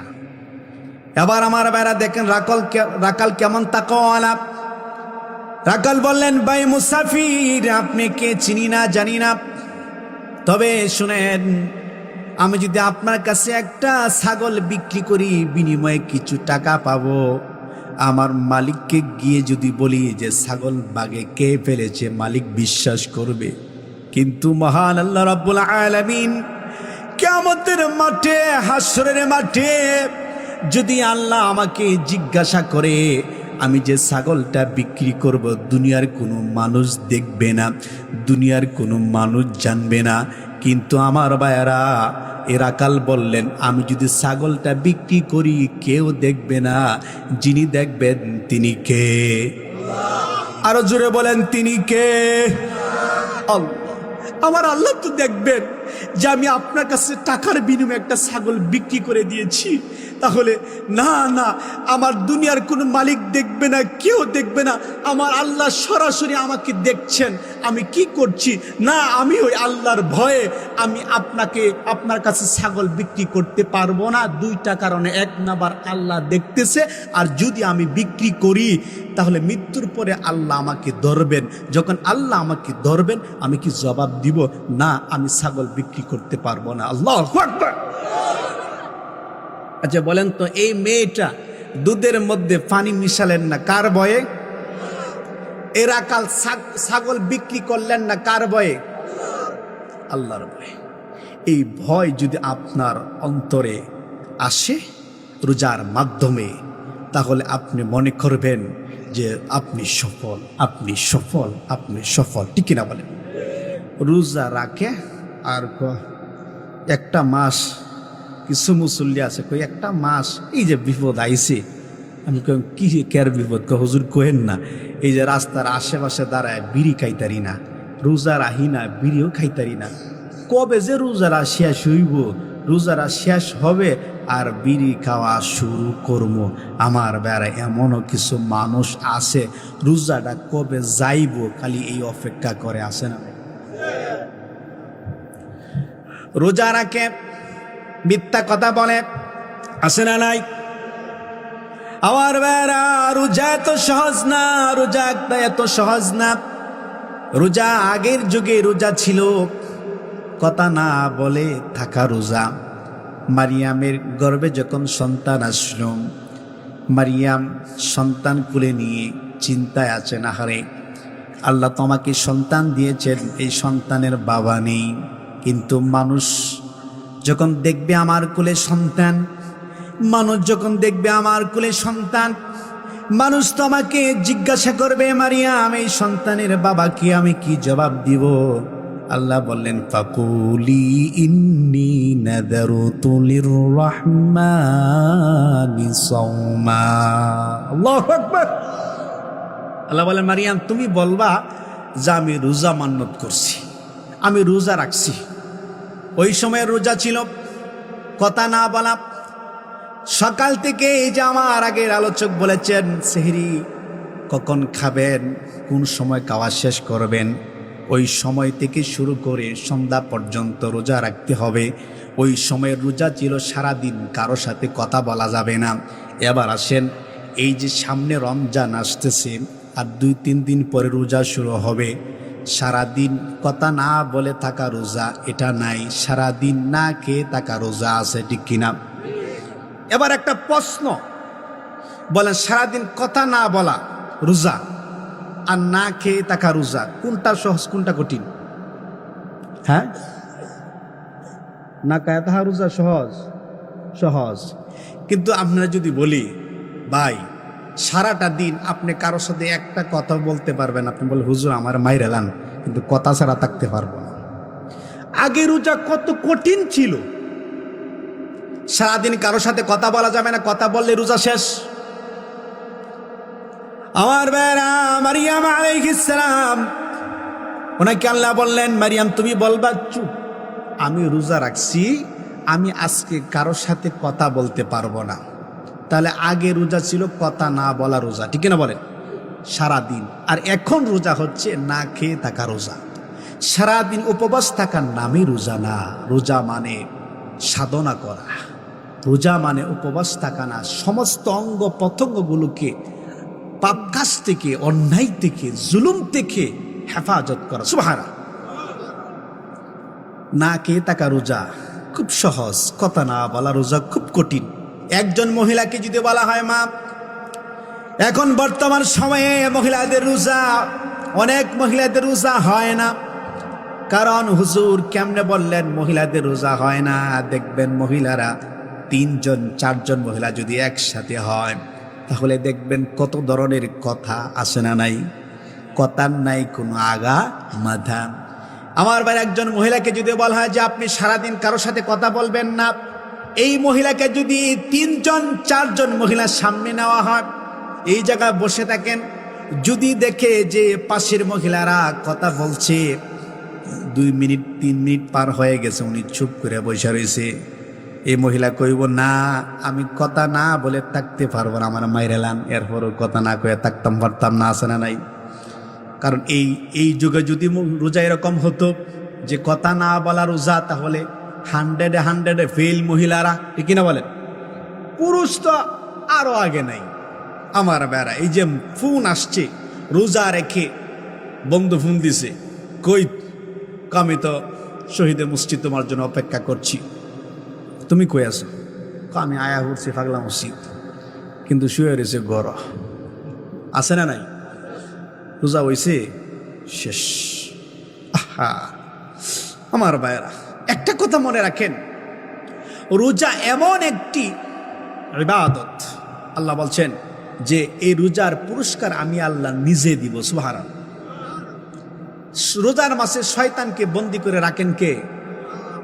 কিছু কিছু মানুষের উপর দায়িত্ব দিয়ে দেয় শয়তান, আমি তো রোজার মাস আমার আল্লাহ বন্দি করে রাখছে, তা আমার দায়িত্বটা তোরে দিলাম, তুই যা। হ্যাঁ, এই দায়িত্ব লইয়া দেখবেন যে রোজা রাহে হেরে গে গুতা, আসে না নাই? আমার ভাইরা, রমজান মাসে শয়তানকে বন্দী করে রাখেন কে? এক মাস, এমন দামি মাস। এই রমজান মাসে যারা রোজা রাখবে, রাসূল বললেন, মান সামা রমাদানা ঈমানান ওয়া ইহতিসাবান গুফিরা লাহু মা তাকদ্দামা মিন যামবি। কেউ যদি সবের আশায় ঈমানের সাথে, ঈমানের সহিত যদি কেউ রমাদানের রোজা রাখে, কোনো নারী পুরুষ যদি রমজান মাসে 30টা রোজা রাখে, রোজার পরিপূর্ণ হক আদায় করে যদি রোজা রাখে, রাসূল বললেন তাহলে তার অতীতের সব গুনাহ আল্লাহ তাআলা মাফ করে দেয়। রমজান আসছে আপনার আমার গুনাহ মাফ করার জন্য। এই রমজান শব্দের অর্থ কি জানেন? জ্বালিয়ে পুড়িয়ে দেওয়া। রমজান শব্দের অর্থ হচ্ছে জ্বালিয়ে দেওয়া, পুড়িয়ে দেওয়া। আপনার অতীতের গুনাহগুলো জ্বালিয়ে পুড়িয়ে শেষ করে দিবেন রোজা। সুবহানাল্লাহ। রমজান মাসের দাম আল্লাহর কাছে কম না বেশি? 11 মাসের চাইতে রমজান মাসের মর্যাদা আল্লাহর কাছে অনেক বেশি। কেন বেশি আমার ভাইয়েরা? আল্লাহ পাক রব্বুল আলামিন বলেন, বান্দা শোনো, রমজানের দাম কেন বেশি, রমজানের মর্যাদা কেন বেশি, কেন রমজানের এত গুরুত্ব? শুধু রোজার জন্য না। আল্লাহ বলেন, শাহরু রমাদানাল্লাযী উনজিলা ফীহিল কুরআন হুদাল লিন্নাসি ওয়া বায়িনাতিম মিনাল হুদা ওয়াল ফুরকান।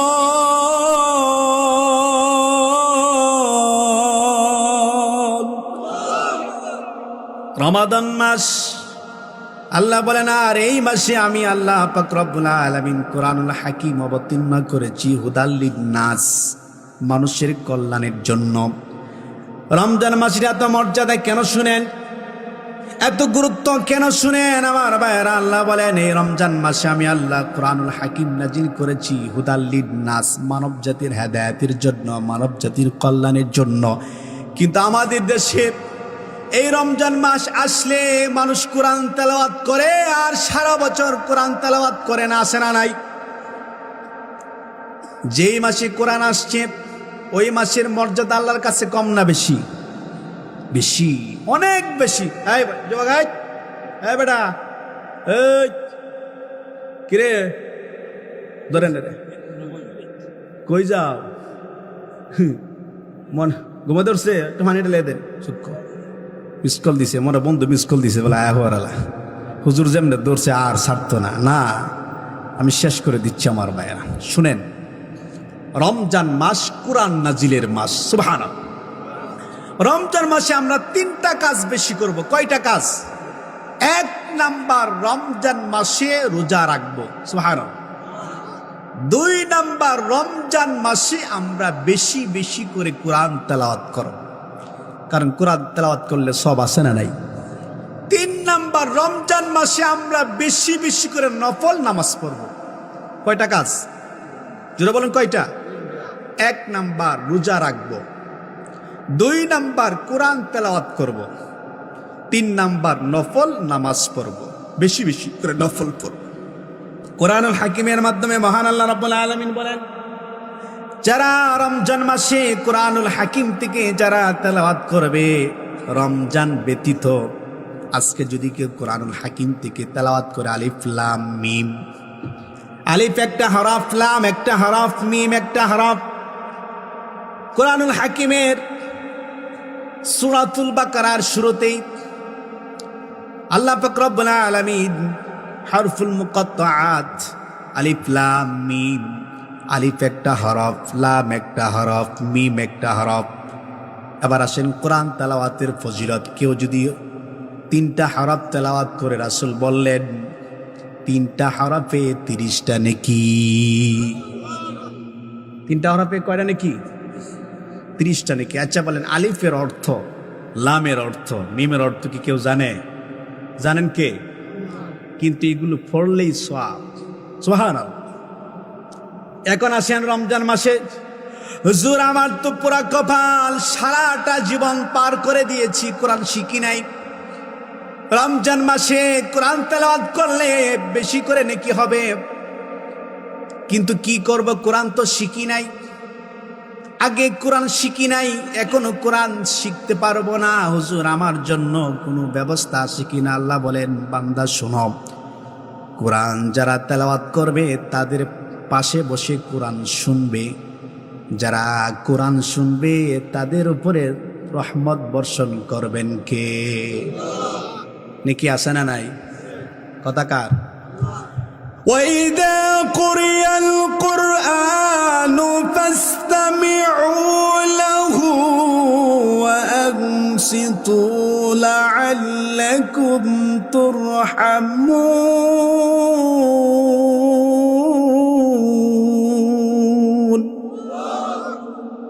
যারা কোরআন তেলাওয়াত করতে পারেন না এরা শুনেন, আল্লাহ বলেন, আর যখন তোমাদের মাঝে কোরআন তেলাওয়াত করা হয় তোমাদের সামনে, এই যে রমজান মাস আসছে আমার ভাইয়েরা, প্রত্যেক মসজিদে দেখবেন, যেই মসজিদে খতম তারাবি হয়, এই শহরে অধিকাংশ মসজিদে খতম তারাবি হয়। আমার ভাইয়েরা, আপনি মসজিদে যাবেন, গিয়ে নামাজ পড়বেন, দেখবেন হাফেজরা সারাদিন তেলাওয়াত করে। আপনি বড় দুর্ভাগা, কোরআন শিখেন নেই। এই হাফেজদের পাশে বসবেন, বসে তারা যে তেলাওয়াত করে এই তেলাওয়াতগুলো শুনবেন। আল্লাহ পাক রব্বুল আলামিন বলেন, ওয়াইদা কুরিয়াল কুরআন ফাসতামিউ লাহু ওয়া আনসিতু লাআল্লাকুম তুরহামুন। আর তোমাদের সামনে যখন কোরআন তেলাওয়াত করা হয় মনোযোগ সহকারে শুনো, ওয়া আনসিতু, চুপ থাকো। আল্লাহ বলেন, লাআল্লাকুম তুরহামুন, তাহলে আশা করা যায় তোমরা রহমত প্রাপ্ত হবে। হাফেজদের কাছে গিয়ে যদি কোরআন শুনেন তাহলে প্রত্যেকটা হরফে 10টা করে নেকি দিবেন কে? জোরে কোন কে? তাহলে এই রমজান মাস আরেকটা সুযোগ, যারা কোরআন শিখেন নাই এরা কোরআন শুনবেন, হুজুররা তেলাওয়াত করবে, পাশে বসে কোরআন তেলাওয়াত শুনবেন, প্রত্যেকটা হরফের বিনিময়ে 10টা করে নেকি দিবেন। আর রমজান মাসে আল্লাহ বলেন একটা নফল ফরজের সমান, একটা নেকি 70টা নেকির সমান। সুবহানাল্লাহ। তাহলে রমজান মাসে একটা সুযোগ হতে পারে এটা আপনার জীবনের শেষ রমজান, অথবা আমার জীবনের শেষ রমজান, অথবা এই মাহফিল কমিটির জীবনের শেষ রমজান হতে পারে। এমনও হতে পারে যে এই রমজান মাসে আপনার মৃত্যু হতে পারে কি পারে না। জীবনটা কোরআনের সাথে মিলান, কোরআনের সাথে সম্পর্ক রাখেন। আমার ভাইয়ারা, আমরা এত বোকা মানুষ, পৃথিবীতে কোরআন ব্যতীত যত বই আছে, যত কিতাব আছে, কোনো কিতাব তেলাওয়াত করলে সব হবে না। কিন্তু আপনার ঘরে যে কোরআন আছে, কোরআনটা যদি একবার তেলাওয়াত করেন, কোরআনের দিকে যদি একবার তাকান, একটা হরফ তেলাওয়াত করেন, তাহলে এক একটা হরফের বিনিময়ে 10টা করে নেকি দিবেন কে? কিয়ামতের দিন আপনার আমার আমল নামা অতি সহজে বাড়ি হবে। কোন আমল দিয়ে? শুনেন, নামাজ দিয়ে এত আমল নামা বাড়ি হবে না। জিকির করে আপনার আমল নামাটা এত বাড়ি হবে না। আপনার নেকির পাল্লা, আপনার আমল নামাটা যদি বাড়ি করতে চান তাহলে রমজান মাস বেশি বেশি করে কোরআন শুনবেন অথবা কোরআন তেলাওয়াত করবেন। কারণ রমজান মাসে যারা কোরআন তেলাওয়াত করবে এবং যারা কোরআন শুনবে তাদের উপরে দয়া দান করবেন কে? 1 কেজি ওজন কোরআন শরীফ মসজিদে, 1.5 কেজি ওজন। দেখবেন হাসির কথা, রমজান মাস আসলে আপনার মেয়েটা 3টা কদম দিছে, অথবা পুত্রবধূ 2 কদম দিছে, দেওয়া শেষ, এটার প্যাকেট কইরে করে দেখে খুব সুন্দর করে গিলাপটা লাগায়া প্যাকেট কইরে উপরে রাখে। আছে না নাই? সারা বছর এটা কাছে রাখে না, এটা রাখে অনেক দূরে, যাতে চাইলেও কেউ সহজে ধরতে না পারে। ঠিক আছে, আপনি হেফাজতে রাখলেন, কিন্তু সারা বছর আপনার সাথে কোরআনের কোনো সম্পর্ক নেই। আল্লাহ বলেন, এই কোরআনকে আমি আল্লাহ অবতীর্ণ করেছি প্রতিদিন তেলাওয়াত করার জন্য। ঠিক কিনা বলেন? রমজান মাস আসলে 3 কদম 4 কদম দিলেন, সারা বছর কোরআনের সাথে সম্পর্ক রাখলেন না, কিয়ামতের দিন কোরআন আপনার বিরুদ্ধে চলে যাবে। রাসূল কিয়ামতের দিন আপনার বিরুদ্ধে আমার বিরুদ্ধে মামলা করবে। ওয়াকালার রাসূলু ইয়া রাব্বি ইন্না কওমি ইত্তাখাযু হাদাল কুরআনা মাহজুরা। আসামি আমরা হব, আপনি হবেন, আমি হব। কেন কেন আসামি হব? রাসূল বললেন ওয়াকালা রাসূলু ইয়া রাব্বি, কিয়ামতের দিন রাসূল বলবেন হে আমার রব, আমার এই কওমের বিরুদ্ধে, আমার এই উম্মতের বিরুদ্ধে আমি রাসূল মামলা করলাম। তারা আমার কোরআনকে গ্রহণ করে নাই, আমার কোরআনকে তেলাওয়াত করে নাই, আমার কোরআন শিখে নাই, আমার কোরআনের সাথে সম্পর্ক রাখে নাই। তারা আমার কোরআনকে হাসি ঠাট্টার বস্তু হিসাবে পরিণত করেছিল। আমার বেড়া, তাহলে আমরা আসামি হয়ে যাব যদি কোরআন তেলাওয়াত না শিখি, কোরআন তেলাওয়াত না করি, কোরআনের পক্ষে না থাকি। ঠিক কিনা বলে? মামলা করবেন রাসূল, সত্য মামলা না মিথ্যা মামলা? রাসূল যদি কারো বিরুদ্ধে মামলা করে, আহা, তার অবস্থা খুব করুণ হয়ে যাবে। এটা মাথায় রাখবেন। আপনাকে আমাকে দেখেন কে?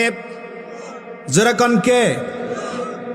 এই জায়গায় ডান পাশে একজন ফেরেশতা আছে, বাম পাশে একজন ফেরেশতা আছেন, আছে না নাই? নাম কি? হ্যাঁ, কিরামান কাতিবিন। আহা, মাঝে মাঝে কিছু কথা যখন আমার মুসল্লিরা বলে আমি অবাক হয়ে যাই।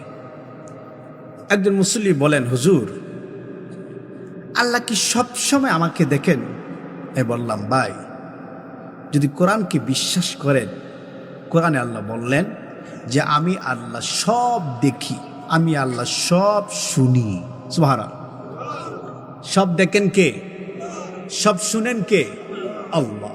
আর এই যে ডানে বামে ফেরেশতা নিযুক্ত করেছেন আল্লাহ তাআলা, এদের নাম কিরামান কাতিবিন। আল্লাহ বলেন কিরামান কাতিবিন ইয়ালামুনা মা তাফআলুন।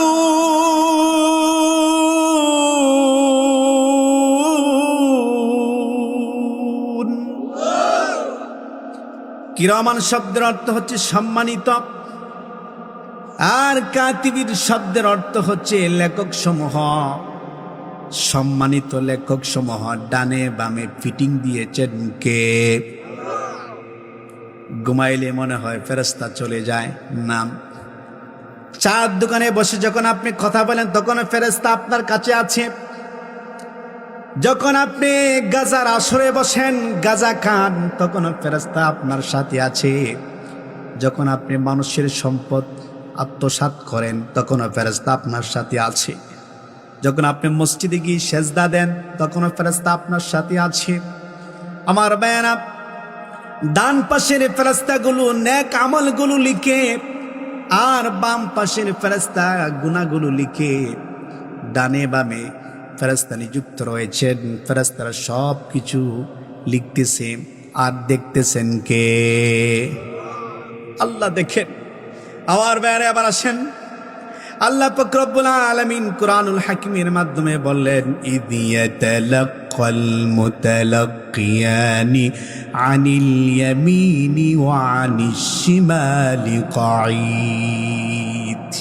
বান্দা শোনো, তোমার ডানে একজন ফেরেশতা নিযুক্ত করেছি, বামে একজন ফেরেশতা নিযুক্ত করেছি, আর আমি আল্লাহ সব দেখি। মৃত্যুর পরে সব কিছুর জবাব দিতে হবে। আল্লাহ বলেন মা ইয়ালফিযু মিন কাউলিন ইল্লা লাদাইহি রাকীবুন আতীদ।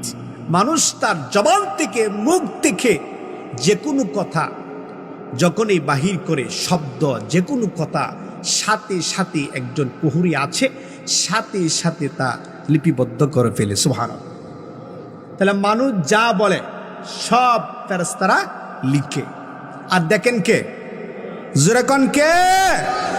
আল্লাহ। এই ভয় আসবে রোজার মাধ্যমে। আমি কোথায় যাই, কি করি, আল্লাহ দেখেন, আল্লাহ শুনেন। আমার মৃত্যুর পরে মহান আল্লাহ রাব্বুল আলামিন আমার কাছ থেকে জবাব নিবেন। যদি এই ভয় না করেন, রোজা রেখেও কোনো লাভ হবে না, আপনি নামাজি হতে পারবেন না। মসজিদে আজান হয়, আপনি আজান শুনলেন কিন্তু মসজিদে আসলেন না, নামাজ আদায় করলেন না। দুনিয়ার জমিনে আল্লাহ বলবেন না বান্দা কেন নামাজ পড়ো না, কেন রোজা রাখো না, কেন আমার হুকুম পালন করো না? কারণ দুনিয়াটা পরীক্ষার হল। আল্লাহ জিজ্ঞাসা করবেন না, আল্লাহ বলবেন বান্দা আসো আমার কাছে, একবার আমার কাছে আসতে হবে। আর আমরা যখন আল্লাহর কাছে চলে যাব, আল্লাহর কাছে যাওয়ার পরে দুনিয়ার জমিনে আমরা কি করেছিলাম সব কিছুর জবাব জুড়ে বলুন নিবেন কে? আরো জোরে বলুন কে? আল্লাহ। এটা আপনাকে অবশ্যই বিশ্বাস করতে হবে। আপনার বাবাকে যেই জায়গায় দাফন করেছেন, আপনার মাকে যেই জায়গার মধ্যে দাফন করেছেন, 20 বছর হয়ে গেছে, 30 বছর হয়ে গেছে, 10 বছর হয়ে গেছে, ওই জায়গায় যাবেন আগামীকাল সকালবেলা। বাবার কবরের সামনে দাঁড়াবেন, মার কবরের সামনে দাঁড়াবেন, দাঁড়িয়ে চিন্তা করবেন আমার মা তো এই জায়গায় শুয়ে আছে, আমার বাবা এই জায়গায় শুয়ে আছে।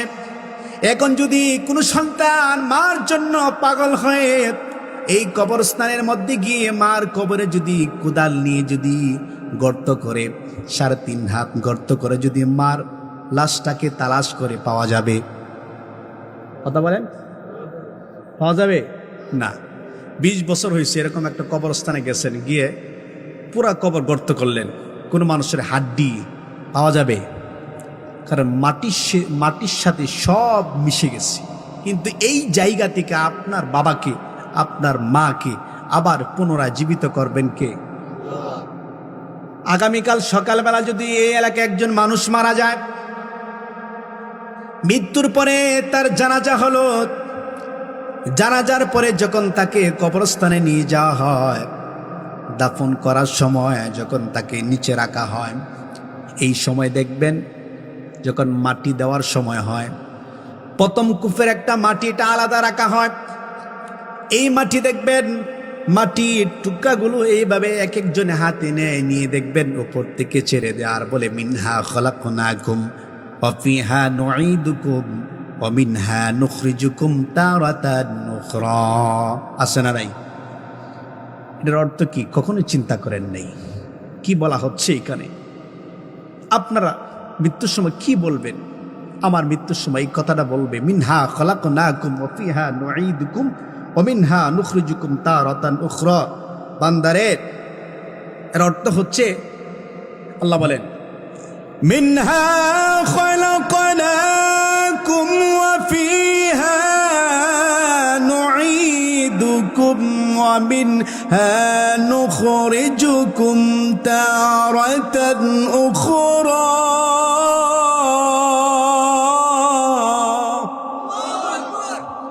আয়াতের মাধ্যমে বলা হয় মিনহা খলাকনাকুম, এই মাটি থেকেই তোমাকে সৃষ্টি করা হয়েছে, এই মাটি থেকেই তোমাকে সৃষ্টি করা হয়েছিল। ওয়া ফিহা নুঈদুকুম, এখন এই মাটির মধ্যেই তোমাকে রেখে যাওয়া হচ্ছে। ওয়া মিনহা নুখরিজুকুম তারাতান উখরা, আবার এই মাটি থেকেই তোমাদেরকে পুনরায় জীবিত করা হবে। আমার ভাইয়েরা, বাবার লাশটা, মার লাশ মাটির সাথে মিশে গেছে। আবার যখন কিয়ামতের সময় চলে আসবে, সিংহায় যখন ফুৎকার দেওয়া হবে, এই মাটি থেকে আপনাকে আমাকে আবার পুনরায় যিনি জীবিত করবেন, জুড়ে বলুন তিনি কে? দলিল আছে? ونفخ في الصور فإذا هم من الأجداث إلى ربهم ينسلون।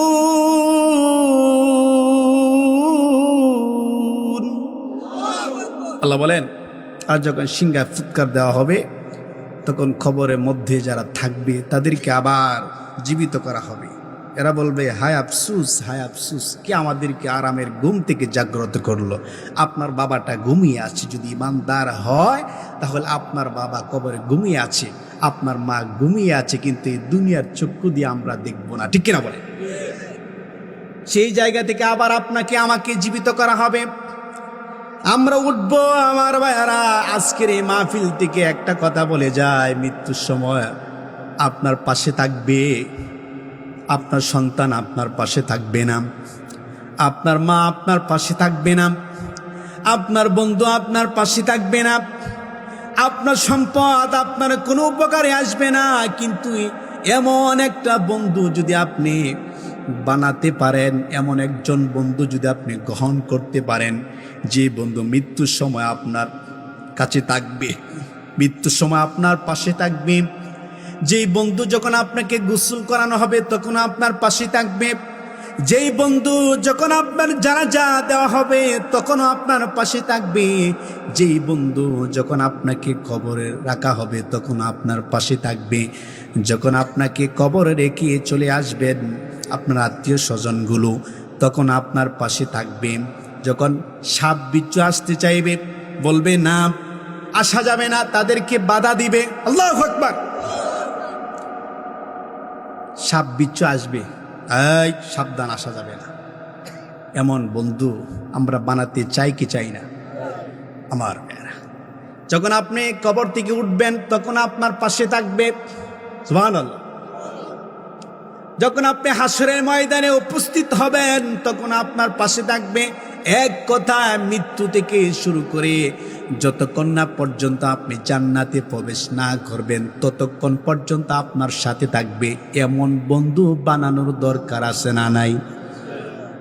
সন্তান ধরেন আপনি আজকে মারা গেলেন, সকালবেলা আপনার স্ত্রী, ওনাকে বলা হলো যে আপনার স্বামীর একদিনের জিম্মাদারি নেন, আপনার স্ত্রী বলবে মাফও চাই দোয়াও চাই, আমার স্বামী মারা গেছে, এখন আমি আর তার জিম্মাদারি নিতে পারব। সন্তানকে যদি বলা হয় তোমার বাবার জিম্মাদারি নাও, সন্তান পাবে আমি পারবো না। মেয়েকে যদি বলা হয় তোমার বাবা মারা গেছে, তোমার বাবার জিম্মাদারি নাও, মেয়ে বলবে না আমি পারবো না। আল্লাহ বলেন মৃত্যুর পরে তোমার মা তোমার জিম্মাদারি নিবে না, তোমার বাবা তোমার জিম্মাদারি নিবে না, তোমার সন্তান তোমার জিম্মাদারি নিবে না, কেউ তোমার জিম্মাদারি নিবে না, কিন্তু আমি আল্লাহ তোমার জিম্মাদারি নিব। যেটা বলুন সুবহানাল্লাহ। মৃত্যুর পরে আপন কে? দলিল আছে? আল্লাহু ওয়ালিয়ুল্লাযীনা আমানু ইউখরিজুহুম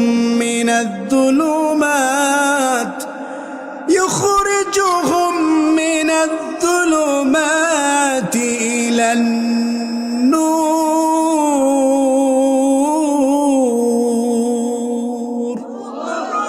আল্লাহ বলেন যারা ঈমান গ্রহণ করবে আমি আল্লাহ এদের বন্ধু, আমি আল্লাহ এদের অভিভাবক, আমি আল্লাহ এদের সাহায্যকারী। আমার ভাইয়েরা, মৃত্যুর পরে আপনার আমার কোনো ভয় থাকবে না। যদি আমরা ঈমান গ্রহণ করি তাহলে আপনার আমার বন্ধু, সাহায্যকারী, অভিভাবক কে?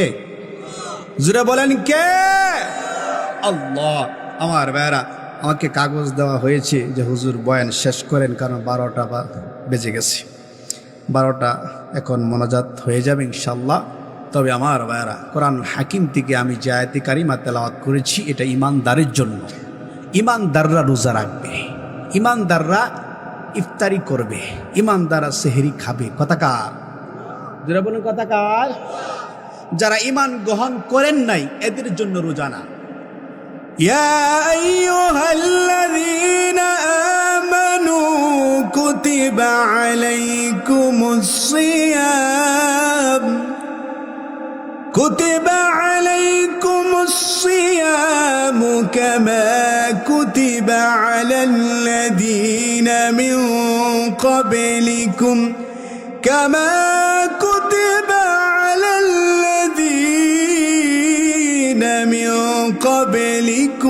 لعلكم تتقون। আল্লাহ বলেন ইয়া আইয়ুহাল্লাযীনা আমানু, হে বিশ্বাসী, হে বিশ্বাসীগণ, হে ঈমানদারগণ, কুতিবা আলাইকুমুস সিয়াম, তোমাদের উপর রোজাকে ফরজ করা হয়েছে। কামা কুতিবা আলাল্লাযীনা মিন ক্বাবলিকুম, যেমন ফরজ করা হয়েছিল তোমাদের পূর্ববর্তী গণদের উপর। কেন ফরজ করা হয়েছে তোমাদের উপর শুনো। আল্লাহ বলেন লাআল্লাকুম তাত্তাকুন, যারা তাকওয়া অর্জন করে আল্লাহওয়ালা হয় রোজার মাধ্যমে। আল্লাহ বলেন যারা রোজার মাধ্যমে তাকওয়া অর্জন করবে আমি আল্লাহ তাদের সব গুনাহ মাফ করে দিব। গুনাহ মাফ করার মালিক কে? আচ্ছা, আল্লাহরে কি কেউ দেখছেন? হ্যাঁ, দেখার সুযোগ আছে? নাই। দুনিয়াতে দেখবো না, আমরা দেখবো পরকালে, জান্নাতে। সুবহানাল্লাহ। কোথায় দেখব? হুজুর এত গুনাহ তো করছি, আল্লাহ কি আমার গুনাহ মাফ করবেন? আমার বেড়া, এই রমজান মাসে যদি রোজাটা রাখেন আর যদি তাকওয়া অর্জন করেন, আল্লাহকে ভয় করেন, আল্লাহ বলেন আমাকে যারা ভয় করবে এদের সব গুনাহ আমি আল্লাহ মাফ করে দিব। হুজুর দলিল দেন। দলিল আছে না নাই? সূরাতুল মুলক আয়াত নাম্বার 12। কত নাম্বার আয়াত?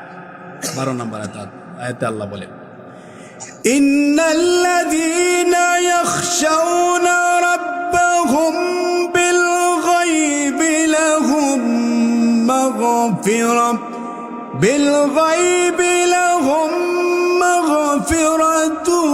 ওয়া আজরুন কাবীর।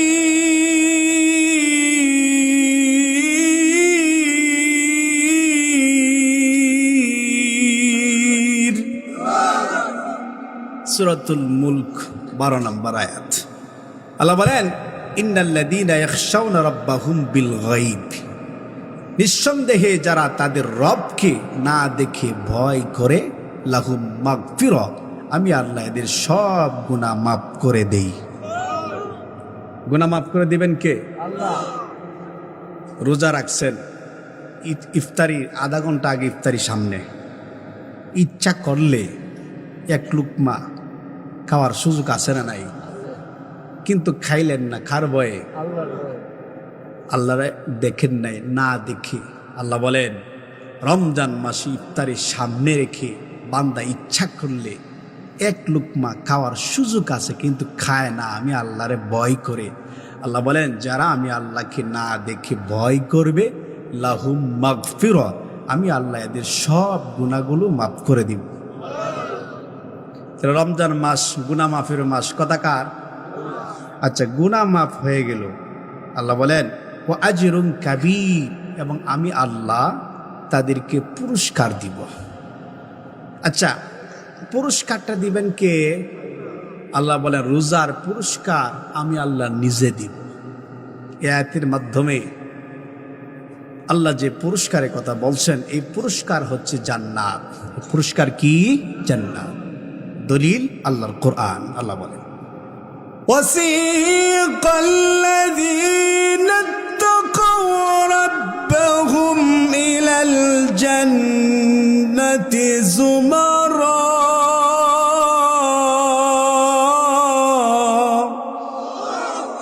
আল্লাহ বলেন وَسِيقَ الَّذِينَ اتَّقَوْا رَبَّهُمْ إِلَى الْجَنَّةِ زُمَرًا, যারা আমি আল্লাহকে ভয় করে, আল্লাহ বলেন তাদেরকে দলে দলে হাঁকিয়ে জান্নাতের দিকে নিয়ে যাওয়া হবে। সুবহানাল্লাহ। তাহলে রোজার মাধ্যমে আমরা ভয় করব কাকে? তাকওয়া অর্জন যারা করবে, মৃত্যুর পরে এদেরকে দলে দলে হাঁকিয়ে জান্নাতের দিকে নিয়ে যাওয়া হবে। তাহলে আমরা মৃত্যুর পরে দলে দলে জাহান্নামে যেতে চাই না, আমরা মৃত্যুর পরে দলে দলে যেতে চাই কোথায়? জাহান্নামে না জান্নাতে? জান্নাতে। জুড়ে বলেন কোথায়? জান্নাতে। জাহান্নামে আমরা যেতে চাই না আমার ভাইয়েরা। আল্লাহ বলেন লাআল্লাকুম তাত্তাকুন, যাতে তোমরা তাকওয়া অর্জন করতে পারো। যারা তাকওয়া অর্জন করবে তাদের জন্য জান্নাত বানায় রাখছেন কে? আল্লাহ।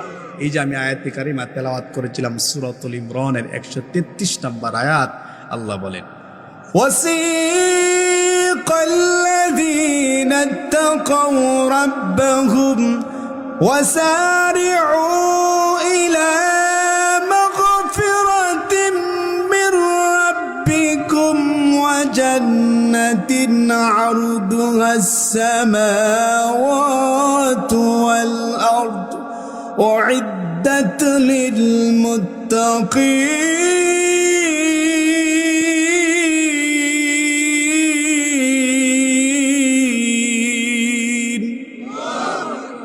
আল্লাহ বলেন দৌড়াও মসজিদের দিকে, আমি রবের মাগফিরাতের দিকে, জান্নাতের দিকে, যে জান্নাতের প্রশস্ততা আসমান ও জমিনের প্রশস্ততার মতো। আল্লাহ বলেন, আর ওই জান্নাতটা আমি আল্লাহ বানায় রাখছি তাদের জন্য যারা রোজার মাধ্যমে তাকওয়া অর্জন করে মুত্তাকি হবে। উইদ্দাত লিল মুত্তাকির, যারা মুত্তাকি তাদের জন্য জান্নাতটা বানায় রাখছেন কে?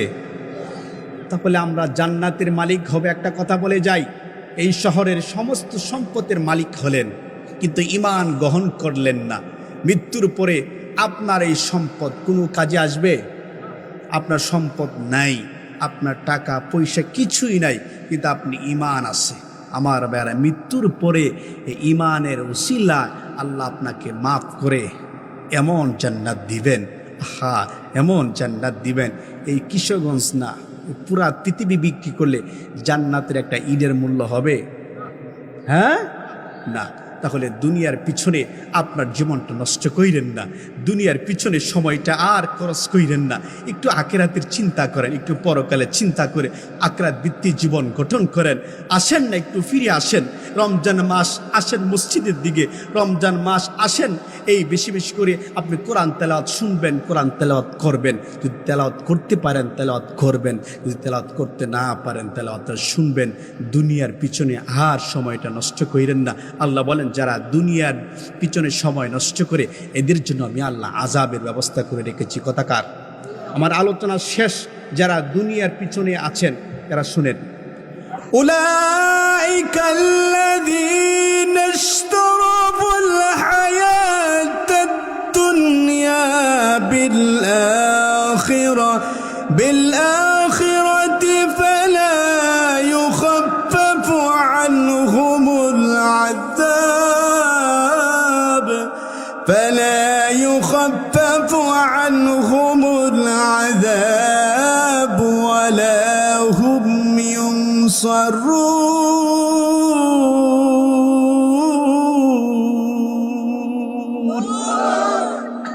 সূরাতুল বাকারা আয়াত নাম্বার 175।